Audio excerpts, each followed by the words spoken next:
Hello there, kia ora. You may have noticed over the past few days that Natpalooza has been going on in Christchurch, the 89th National Party conference, where party faithful gather to say nice things to each other and cosplay as a successful government.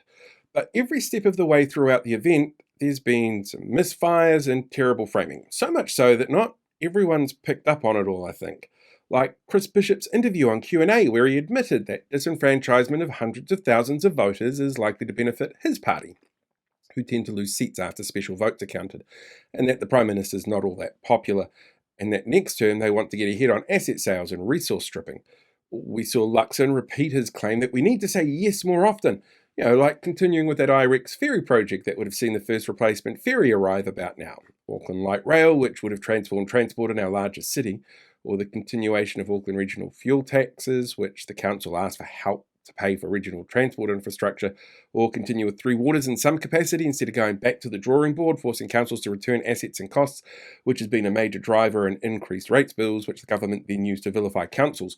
or first home buyer grants, retaining Māori wards without the need for a referendum based on the fact that there was a whole bunch of substantial submission public processes that councils undertook before making those decisions, or hiring the right amount of healthcare staff to safely undertake the important roles that they have, treating disabled people's needs like humans with individual circumstances and not just, cut blanket funding suddenly, or pay parity, or even allowing students to have phones in schools. Sorry, that was meant to say landlord and tobacco company handouts and tax cuts we can't afford while ignoring the cost of living crisis. That's what they actually say yes to. They celebrated their changes to the Conservation Act, which will charge tourist visitor levies and allow agriculture on dock spaces and infrastructure on conservation land. And in the media, their spin machine was turning faster than that spinning top at the end of Inception, with the National Party president, Sylvia Wood, claiming people just need to get to know the Prime Minister, then he'll be more popular. Like we haven't seen him in the public eye for 6 years, 2 of those as Prime Minister, and watched as he bent the knee to conspiracy theorists, tobacco companies, corporate interests and landlords, while calling himself wealthy and sordid and cracking under the frickin' pressure, showed he was out of touch by making claims like he spent $60 a week, or 6 blocks of butter, on groceries, took a limo to cross the road to announce that he was the new National Party leader, cut back on times that he could be held accountable by the media, and jet sets off at the drop of a hat for international trips,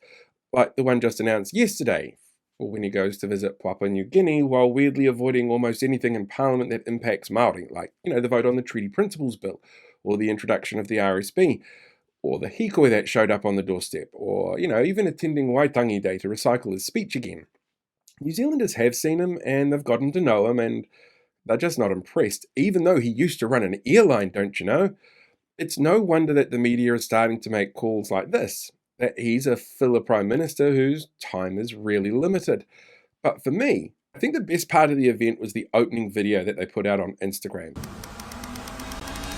It is a masterclass in self-grandizing and reality denial. It literally starts with, National's new ad is crazy, mind-blowing emoji, like they or one of their 7 social media staff in his office didn't make it themselves. They used the response to the Canterbury quakes as an example of National in the past being there to help Kiwis. I don't know if everyone in Canterbury would agree with that. And then says, or now as we come out of the worst recession since the early 1990s. Ignoring the impacts that their slash and burn policies had on that, which occurred under their tenure, especially when Prefu said, well, things look pretty good before they took over, and yet they didn't inherit the mess that they claimed and that they made it worse. They claim that they're focused on building an economy that provides more opportunities for you and your family.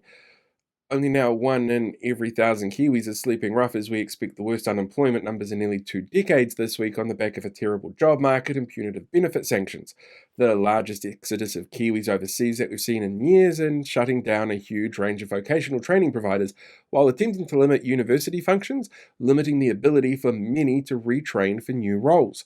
They took credit for Reserve Bank decisions to lower the cash rate, which is separate from the government. They touted their law and order approach, which sees the return of failed policies that research shows us doesn't work, like 3 strikes and gang patch bans, while allowing Nazi insignia to stick around. And of course, the new citizens arrest laws and directive to cops to ignore shoplifting reports. They're claiming that the health system is being sorted, Despite lower than inflation funding increases, cuts to future health infrastructure, and a hiring freeze, they are celebrating regressive education policies that they're putting in place that make sure that their voters understand that how kids learn is easy for those voters to understand, while ignoring the needs of individuals or outside factors that also help ensure educational success, like, a healthy, safe home.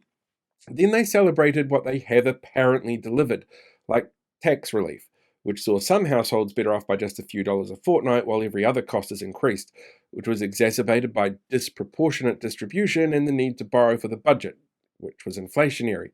They celebrated wages growing faster than inflation, even though the last two minimum wage changes have been both well below the rate of inflation, meaning that the lowest income earners losing their buying power to maintain their standard of living, and they wanted to go even lower, all while cancelling pay equity legislation and claims. They celebrated new roads. Two-thirds of their investment infrastructure was on roads. The business boost funding, which was wide open for manipulation because it didn't really set limits on how it works properly. Look, it's natural at these events that parties will toot their own horn. It'll happen at every party holding a conference or event after all. But when the senior members of a coalition use images of the woman behind euthanasia, incredibly selective data points that ignore huge swathes of data and lived experiences on outcomes and impacts, and starts off their own self-promotion acting like they don't even go to school here, like claiming they're responsible for inflation dropping and somehow ignore the fact that this has happened everywhere in the world and was expected back in 2020 and is actually higher now than what it was expected back then, but they don't know how to admit that. Well, that's something that voters should be paying attention to.